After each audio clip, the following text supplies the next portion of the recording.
Today is Friday, February 19th, 2016, and the title of this rant will be Hillary Clinton, an emerging perfect storm of endorsements and polls. Let's just go to the first thing, which would be the Nevada caucus, which is tomorrow. Not much polling out of there. What we're seeing right now is Hillary, it looks like she has a 64 to 74% chance of winning the Nevada caucus. That means, she wins at 51%, 49, 52%, whatever. But the chances for actually winning are between 64% and 74%. Close to a 2/3 probability. That's good for her. Then we go to South Carolina. That would be more steamrolling for Hillary, more whatever. But what's gone on just recently is what we see that today, James Clyburn, influential congressperson from South Carolina, is due to endorse Hillary. Will be an important endorsement. Today or yesterday, the Reno News and Review endorsed Hillary. Don't know if that does anything in Nevada or not. Now, Luis Gutierrez, influential congressman from, I believe it's New Mexico, and Julian Castro. He's in the Obama administration. I think he's not health, the housing one of those things, the housing cabinet member. They are going to work very hard with other Hispanic groups to get Hillary winning in Nevada. Who else endorsed her today? Victoria Kennedy, the wife of Ted Kennedy, has endorsed Hillary. As we know, a number of major labor unions have recently, in the last week or so, endorsed Hillary. Neera Tatum, the head of the, what is that left-wing group? Center for American Progress. Now remember, she worked in Bill's administration, etc. But they are considered the Cadillac or the Rolls-Royce of progressive organizations in D.C. She has come out and endorsed Hillary. Now, one thing that's detracting from Bernie is, he's got a lot of people on his side that are pretty adamant in their disgust and hatred for Hillary. One of them is a so-called rapper. I'll only mention his name once, Killer Mike. And he had some type of poem rap, which was, I won't repeat anything that he said in it. You could look it up for yourself.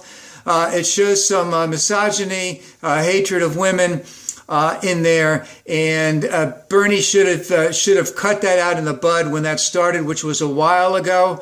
That you can go after Hillary on the issues, but don't go after her on her agenda. Her gender, etc.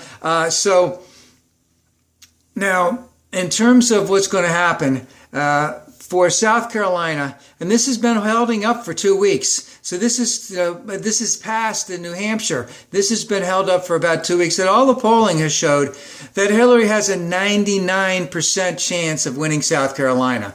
I think the average polls for her are showing her to getting, the polls for the last 10 days are showing her getting between 53 and 61% of the vote. And that's been consistent in the last 10 days. So the lowest poll had her at 53%. The highest poll had her at 61%. And I believe that was for 10 polls, and they all have been done in the last 10 or 15 days. So that looks very good for Hillary. The endorsements look very good for Hillary. Her chances in Nevada are still very good. And if we go on and take a look at some of the, there's some other primaries that come just a couple days after that. I'm only going to go after the one big one, which is Texas. There's a lot of smaller ones, Tennessee, Georgia, Massachusetts. I don't know how many delegates there are involved there, but, for Texas itself, Hillary has a 98% chance of winning the Texas primary. I'm assuming that's going to get her a fair amount of delegates. It has, the polling average has her at about 56% and Bernie at about 35%.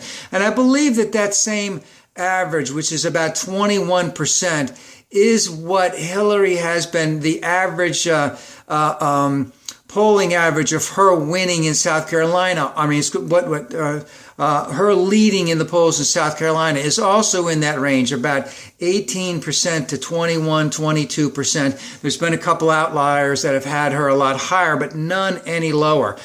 So when I say a perfect storm, is that we're coming into, I mean, things are going to happen real quick. So after Saturday, this Saturday, the Republicans will be running, will be in the media the most, depending on who wins or who loses in South Carolina. That'll take up a couple days. And then we'll get into the South Carolina Democratic primary. And then a couple days after that, there'll be the Super Tuesday primaries. And like I said, Texas, which is the biggest one, has her at a 99% chance of winning. Now, all of this can change, but as I said, one of the things that when I read a lot of the progressive areas, there seems to be a very amount of very progressive people having an incredible amount of disdain for Hillary, and clearly indicating by their writings that Bernie has the momentum. Bernie's going to win, and it's going to be nonstop. And it sort of reminded me of what was going on in 2014 when I was reading stuff on the progressive websites about Alison Lundgren Grimes in Kentucky and her battle with Mitch McConnell. But the polls had McConnell up almost the whole time, pretty much the whole time. But they kept on writing about how she was going to do it. And the same thing for that lady in Wisconsin against Scott Walker. He was consistently ahead all the time. But the writings that I was seeing on the progressive webpage were clearly indicating that she's going to make a move on all of this. So it's almost like some people on the very progressive side of this are looking too much into the bubble of all their other progressive friends as they go, Hillary did this, Hillary did that, this is what's going on with Hillary, isn't it shameful what Hillary did? And they're not necessarily looking at the polls, the weight of the polls, the averages of the polls, what the standings have been, what has been going on. Yes, Bernie has come up some, but since New Hampshire, and after that little bump, he hasn't gotten more of a bump. And in fact, Hillary has gotten a little bit more of a bump. A couple days till all this stuff is really ringing true. But again, I think that she is emerging with that perfect storm of endorsements and polls. And this could be the end of Bernie within about 10 days.